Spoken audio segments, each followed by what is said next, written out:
JAC ఆధ్వర్యంలో BRS party working president KTR గారిని కలవడం జరిగింది।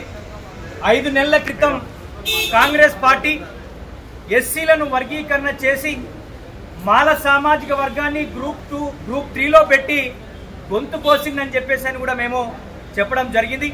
ముఖ్యంగా సుప్రీంకోర్టు గైడ్ లైన్స్ ను పాటించకుండా రేవంత్ రెడ్డి గారు ఏకఛత్రాధిపత్యంతో మాల సామాజిక వర్గాన్ని గొంతు కోసాడని చెప్పేసి మొత్తం యావత్ తెలంగాణలో ఉన్నటువంటి 30 లక్షల మంది మాల సామాజిక వర్గం భావిస్తూ ఉంది। అందులో భాగంగా మేము అన్ని రాజకీయ పార్టీలను కలవడం జరిగింది। ఎందుకంటే శాస్త్రీయంగా వర్గీకరణ చేయలేదు।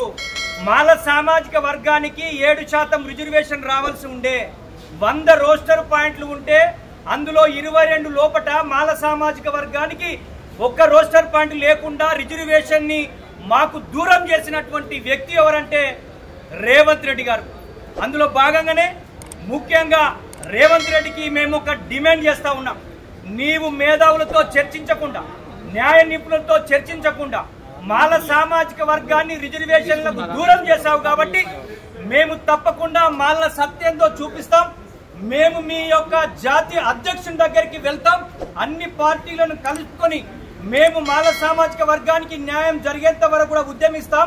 అందులో భాగంగా స్థానిక సంస్థల ఎన్నికల్లో జూబ్లీ హిల్స్ ఎన్నికల్లో జరిగేటువంటి ఎన్నికల్లో మా మాల సామాజిక వర్గానికి సంబంధించిన ప్రతినిధులు నిలబడతారు। మీరు ఏ అభ్యర్థిని పెట్టినా బొందబెట్టి ఓడగొడతామని చెప్పేసి కూడా తెలంగాణ రాష్ట్ర భావిస్తా ఉన్నాం।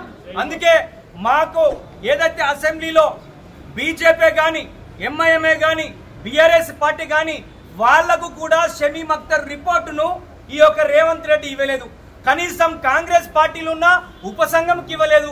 మాల ఎమ్మెల్యేలకు మాల ఎమ్మెల్యేలకు కూడా ఇవ్వకుండా అవగాహన లేకుండా చదువురాని వ్యక్తిగా మీరు చేసిన రిజర్వేషన్ వల్ల మాల సామాజిక వర్గం ఈరోజు రిజర్వేషన్ దూరమైంది।